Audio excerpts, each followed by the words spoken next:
As-tu déjà eu l'impression que plus tu t'accroches à quelque chose, plus tu souffres? Comme si, au lieu de te sauver, cette attache te tirait encore plus vers le fond. Imagine-toi suspendu à une corde, au-dessus d'un précipice. Tes mains se crispent, tes doigts s'engourdissent sous la pression. Tu as peur. Peur de tomber. Peur de ce qu'il y a en bas. Mais plus tu t'agrippes, plus la douleur s'intensifie. La corde brûle ta peau, tes muscles tremblent sous l'effort. Puis soudain, une pensée te traverse, et si je lâchais? Et si, au lieu de lutter, tu faisais confiance au vide? Tu regardes en bas, et tu réalises qu'il n'y a pas de précipice. Juste un sol sûr, tout proche, prêt à t'accueillir. Dans nos vies, nous nous accrochons de la même façon. À des relations qui ne fonctionnent plus. À des regrets qui nous rongent. À des situations qui nous épuisent. Nous nous accrochons par peur, par habitude, par refus du changement. On nous a appris que persévérer est une vertu. Que lâcher prise, c'est abandonner. Mais personne ne nous a dit que parfois, s'accrocher fait plus mal que de laisser partir. Aujourd'hui, on va voir pourquoi nous nous accrochons à ce qui nous fait souffrir, et comment apprendre à lâcher prise pour enfin retrouver la paix. 1. Tout est impermanent. Résister au changement, c'est souffrir. Nous avons souvent l'illusion que les choses sont faites pour durer. Que ce soit les relations, les succès, ou même notre propre identité, nous croyons, au fond, que tout peut rester figé si nous faisons assez d'efforts. Pourtant, la réalité est tout autre. Dans la nature, rien ne reste immobile. Les saisons se succèdent sans jamais revenir en arrière. Les feuilles tombent en automne et renaissent au printemps. Les rivières coulent sans jamais stagner. La vie elle-même est un mouvement perpétuel. Le stoïcisme, tout comme le bouddhisme, enseigne que l'impermanence est la seule constante de l'existence. Marc Aurèle, dans ses Pensées pour moi-même, écrivait « Observe comment tout ce qui t'entoure est en perpétuel changement. Rien ne demeure. Tout ce que tu vois maintenant aura disparu dans peu de temps. » Mais nous avons du mal à l'accepter. Nous nous accrochons aux choses, aux gens, aux situations, comme si notre bonheur en dépendait. Nous refusons le changement parce qu'il nous donne l'impression de perdre le contrôle. Pourtant, c'est en s'opposant à la nature même de la vie que nous créons notre propre souffrance. Un amour qui s'efface, une carrière qui prend une autre direction, une amitié qui se distend. Prenons un exemple simple, une relation amoureuse. Au début, tout est intense, vibrant, empli de promesses. Mais avec le temps, les choses changent. Les sentiments évoluent, les chemins divergent. Pourtant, beaucoup refusent de voir la réalité en face. Ils s'accrochent à l'image du passé, à ce que la relation était, et non à ce qu'elle est devenue. Ils forcent, espèrent, se battent contre une évidence douloureuse, l'amour a changé, peut-être même disparu. La même chose arrive dans nos carrières. On choisit une voie, on s'investit corps et âme, mais un jour, on se rend compte que cela ne nous correspond plus. Pourtant, au lieu d'accepter cette vérité, on s'accroche. On se force à rester, par peur de recommencer, par peur du regard des autres, par peur d'avoir perdu du temps. Mais en réalité, ce temps n'est pas perdu. Il a simplement fait son œuvre. Les amitiés aussi suivent ce cycle. Certaines personnes nous accompagnent pour une période, puis nos routes se séparent. Cela ne veut pas dire que l'amitié n'a pas été réelle ou précieuse. Seulement qu'elle a rempli son rôle dans notre vie et qu'il est peut-être temps de la laisser aller. Vois la fin comme une transition, pas comme une perte. Le problème n'est pas que les choses changent, mais notre façon de percevoir ces changements. Nous avons tendance à voir la fin comme un échec. Une séparation comme une tragédie. Un changement de carrière comme une défaite. Mais en réalité, chaque fin marque le début de quelque chose d'autre. Imagine que tu tiens une poignée de sable dans ta main. Si tu la serres trop fort, le sable s'échappera entre tes doigts. Mais si tu ouvres doucement la main, tu peux le laisser s'envoler sans effort. C'est ainsi qu'il faut voir le changement. Non pas comme une bataille à mener, mais comme un flux naturel à accompagner. La prochaine fois que tu ressens de la peur face à un changement, remplace la question « Pourquoi cela m'arrive-t-il » par « Où cela m'emmène-t-il » Au lieu de voir ce que tu perds, regarde ce que tu peux gagner. Demande-toi « Et si ce que je perçois comme une fin était en réalité un nouveau départ ?» La vie est un cycle. Et plus tôt tu apprendras à l'accepter, plus vite tu seras en paix avec tout ce qui change autour de toi. 2. L'attachement est la cause de la souffrance. Pourquoi souffrons-nous vraiment? Est-ce la perte qui fait mal, ou notre refus de l'accepter? Bouddha l'a enseigné il y a plus de 2500 ans, l'origine de la souffrance est l'attachement. Ce n'est pas la séparation qui blesse, mais la résistance intérieure à cette séparation. Nous nous accrochons à une illusion, à une version du passé qui n'existe plus, et c'est cette lutte qui nous détruit. Dans son essence, l'attachement est une tentative de figer ce qui est en mouvement.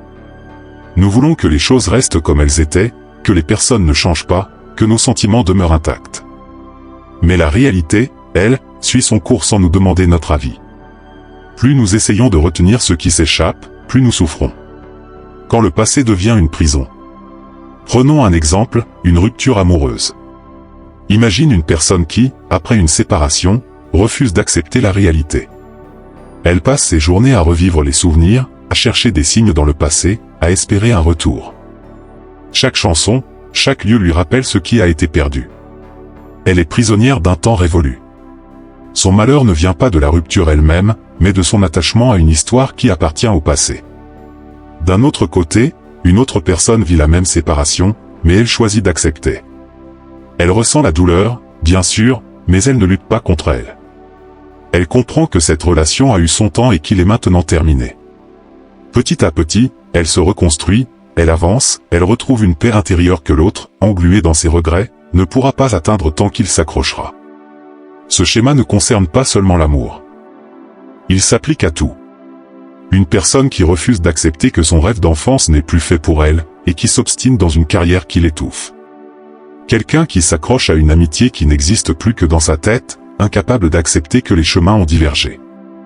Une personne qui vit dans le regret d'une opportunité manquée, au lieu de chercher la prochaine qui s'offre à elle.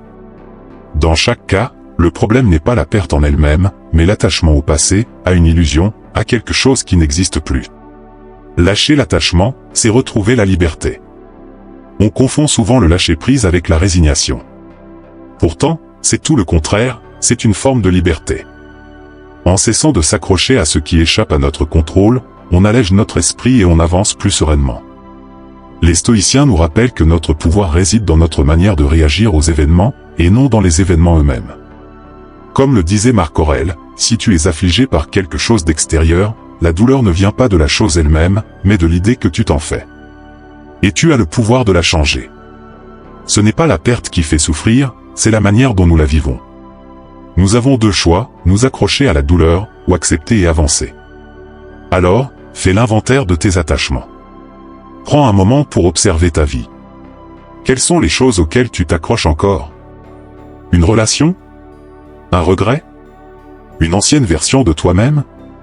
Pose-toi cette question, est-ce que cet attachement me nourrit, ou m'emprisonne? Imagine comment tu te sentirais si tu acceptais enfin de lâcher. Plus léger? Plus en paix? L'attachement crée la souffrance, mais la liberté est à portée de main. Il suffit d'oser desserrer les doigts.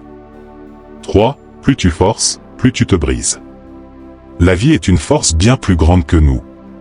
Elle suit son cours, avec ou sans notre consentement. Nous avons deux choix, nous laisser guider par son mouvement, ou nous y opposer de toutes nos forces. Mais il y a une vérité que beaucoup refusent d'admettre. Plus tu résistes, plus tu souffres. Sénèque disait, le destin guide celui qui l'accepte et traîne celui qui lui résiste. Cela signifie que celui qui comprend le flux naturel de la vie avance avec légèreté, tandis que celui qui refuse d'accepter ce qui est inévitable est traîné de force par les événements, blessé, brisé, épuisé par sa propre résistance. Regarde la nature, un chêne majestueux, puissant, aux branches épaisses, semble invincible. Mais lorsqu'une tempête éclate, c'est souvent lui qui se brise sous la force du vent. En revanche, le roseau, fragile en apparence, plie sous les rafales, mais ne casse pas. Il sait s'adapter. Il sait céder quand il le faut, et c'est ainsi qu'il survit. Dans nos vies, nous faisons souvent l'erreur du chêne. Nous nous accrochons à une relation qui ne fonctionne plus, nous refusons de voir qu'un chemin que nous avons choisi ne nous rend plus heureux, nous nous obstinons dans une direction qui ne mène nulle part. Et plus nous forçons, plus nous nous épuisons. Prenons un exemple simple, une personne qui refuse d'accepter la fin d'un projet. Elle a investi du temps, de l'énergie, elle ne veut pas reconnaître que cela ne fonctionne pas. Alors, elle continue. Elle s'acharne. Mais au lieu de trouver une solution, elle s'enfonce encore plus dans la frustration et l'échec. Son refus d'accepter la réalité l'empêche de voir les autres opportunités qui pourraient s'offrir à elle. Pendant ce temps, une autre personne, face à la même situation, décide d'adopter l'approche du roseau. Elle prend un pas de recul. Elle reconnaît que ce projet n'a plus d'avenir, et au lieu de forcer, elle redirigeait son énergie ailleurs. Peut-être qu'elle trouve un autre projet plus aligné avec ses aspirations. Peut-être qu'elle découvre une nouvelle voie qu'elle n'aurait jamais envisagée si elle s'était obstinée. Apprends à être comme l'eau. Lao Tse disait, l'eau est fluide, douce et souple. Mais l'eau usera la pierre, qui est rigide et ne peut céder. Ce qui est souple triomphe de ce qui est rigide. L'eau ne force pas. Elle s'adapte. Si elle rencontre un obstacle, elle ne le percute pas avec violence. Elle le contourne. Elle trouve toujours un moyen de continuer son chemin. C'est cette attitude que nous devons adopter face aux épreuves de la vie. Plutôt que de résister à ce qui ne dépend pas de nous, nous devons apprendre à nous adapter, à laisser aller ce qui doit partir, à rediriger notre énergie là où elle peut vraiment porter ses fruits. Alors, deviens flexible au lieu de rigide. Lorsque tu fais face à un blocage, au lieu de t'entêter, pose-toi cette question, a-t-il une autre voie? Une autre façon d'aborder ce problème? Imagine que tu es de l'eau. Comment pourrais-tu contourner cet obstacle au lieu d'essayer de le briser de force? Remplace la résistance par l'adaptabilité. Accepte que parfois, ce qui semble être une perte est en réalité une redirection vers quelque chose de mieux. La vie ne récompense pas ceux qui s'obstinent aveuglément. Elle récompense ceux qui savent s'adapter. Sois fluide, sois souple, et tu verras que la paix viendra naturellement. 4. Lâcher prise, ce n'est pas abandonner, c'est choisir la liberté. Quand on entend « lâcher prise », beaucoup imaginent un acte de faiblesse. Comme si c'était une forme de capitulation, un renoncement, une fuite. Mais en réalité, lâcher prise n'a rien à voir avec l'abandon. C'est un choix conscient, un acte de force intérieure. Le stoïcisme nous enseigne que nous ne contrôlons pas tout. Ce qui arrive autour de nous, les événements, les décisions des autres, les aléas de la vie, tout cela est hors de notre portée. Mais il y a une chose sur laquelle nous avons un pouvoir absolu, notre perception des choses. Autrement dit, ce n'est pas la perte qui nous fait souffrir, mais la signification que nous lui donnons. Ce n'est pas l'échec d'un projet qui nous détruit, mais notre refus d'accepter qu'il était une étape et non une fin. Ce n'est pas la fin d'une relation qui nous hante, mais l'histoire que nous nous racontons à son sujet. Lâcher prise, c'est donc reprendre le contrôle là où il est réellement utile, dans notre esprit. C'est arrêter de s'accrocher à ce qui nous fait du mal sous prétexte qu'on a peur du vide. Prenons un exemple, un entrepreneur qui a mis des années à bâtir son entreprise. Il y a investi tout son temps, son argent, son énergie. Mais voilà, le marché évolue, son projet ne fonctionne plus. Que fait-il? S'il refuse d'accepter la réalité, il persiste aveuglément.